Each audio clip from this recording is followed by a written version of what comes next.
Hello, Sean. How you doing? Doing a video response. Now, since I'm going to be disagreeing, I'm sure I'll probably not be added to the video responses to your most recent video about naturalism. Now, one of the points, so obviously the link's going to be over here, just in case you guys want to go see if I'm just talking, blowing smoke out of my ears, like some kind of Daffy Duck cartoon. But one of his biggest ideas that he puts forth is that naturalism, modern day naturalists look at pen A. Now he uses pool balls, which sounds a lot better than pens. I don't have a pool table, so we're just going to go with pens. That pen A is, well, on my A side, it's on your B,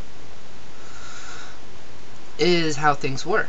Now, pen B is how things evolved too. But the naturalist sciences have never seen pen A turn into pen B, so obviously it didn't happen. That, now he doesn't say it, but he said it enough times in his other videos to believe that, you know, and he's also an intelligent design proponent, as well as a young earth creationist. And for those of you that might not know, I've seen one of my earlier videos when I talk about young earth creationists. Young earth creationists believe that the earth is 6,000 to 12,000 years old, I've heard. Some say 6, I've heard some say 12. And basically what they do is they take all the names that are in here. In case you can't see it, it says the Holy Bible. And they add them all together, and that's how they get the idea of how old the earth is.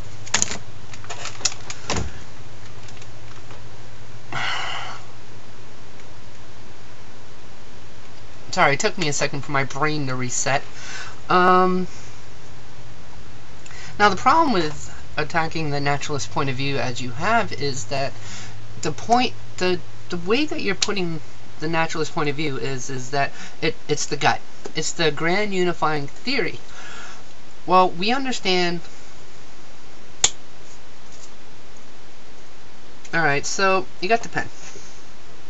Alright? You got the cap. You got the pocket thing on there, so that can come apart. You got the ink. You got the head. You got the head where it comes apart. You got a spring in there. You got all kinds of good stuff, right?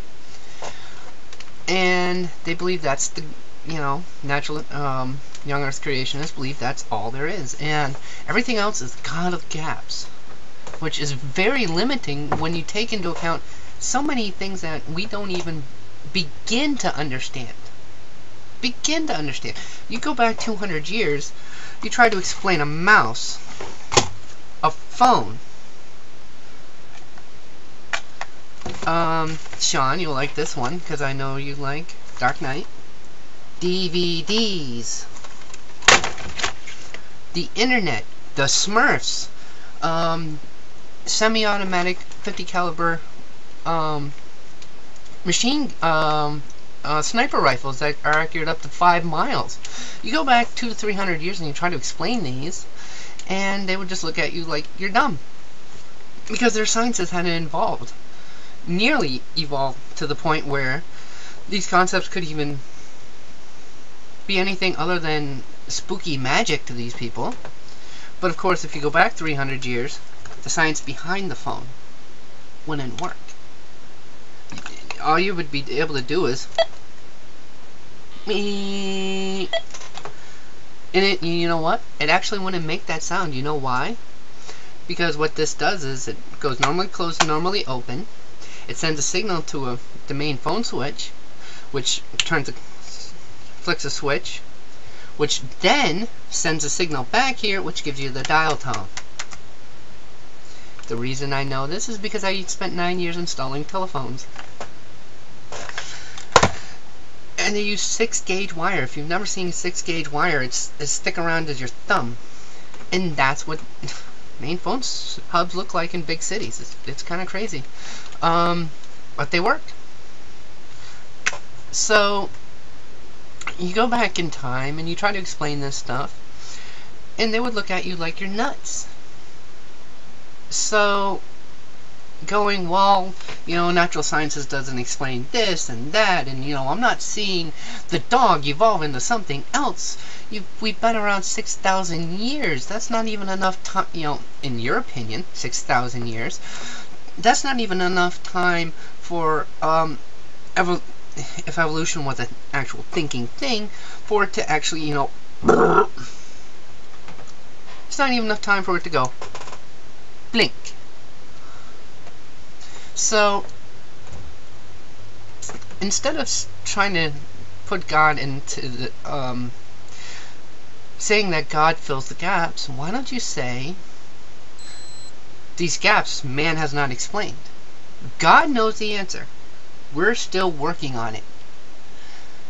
So you say that, you know, to be able to understand everything, you'd have to exist out of space-time. But that's taken into account that just observing something is automatically going to change it. But that isn't exactly the case.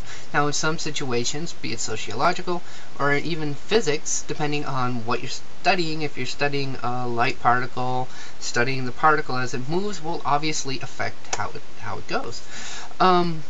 Look at the electron. Just the electron, or the electron shell around an atom. We can predict where the electron is, but we can't predict its velocity, or we can predict its velocity, but we can't tell you where in the shell at any particular time it is. So we've got a long way to go. So the way I see it, you can either A, go with Sean's point of view. I'm assuming it's your point of view, is that we really don't need the natural sciences because, you know, God's coming back. Well, that's fine. But why don't we make a better world? Why don't we understand what God put here before he gets here? So we can either A, go with what I believe is Sean's idea, which is to God just fills in the blanks.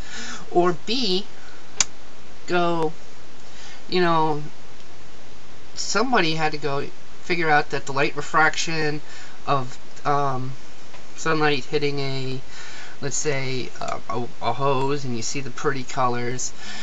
Go, you know what? I wonder why God made something.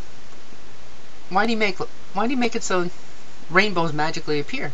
Well, then you study and you go, oh, light refraction, and then you go, wow, you know,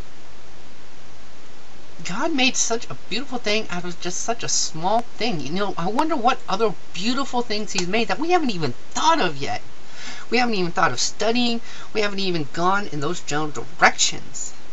So is gut out there with grand unifying theory? Quite possibly. But if people like Sean, the guy over there, were to be actually running the sciences, then we would be teaching that evolution's bad, that it's, you know, evil, that God made everything and super evolved everything after Noah's Ark, and yada yada yada. Of course, they only came up with that theory because creationism was shot down several times. So they decided to come up with an idea that sounds remotely scientific, but then when they called on it, their major scientific leaders wouldn't go in front of Congress because, you know, you can't be bothered. So, yeah, you know, you can either A, just go, well, that's just the way it is, or B, try to figure out how God did it. Because God wouldn't have given us reason if he didn't intend for us to use it. So on that note, stay safe, stay frosty, and peace. Even if we make more money when we're building bombs.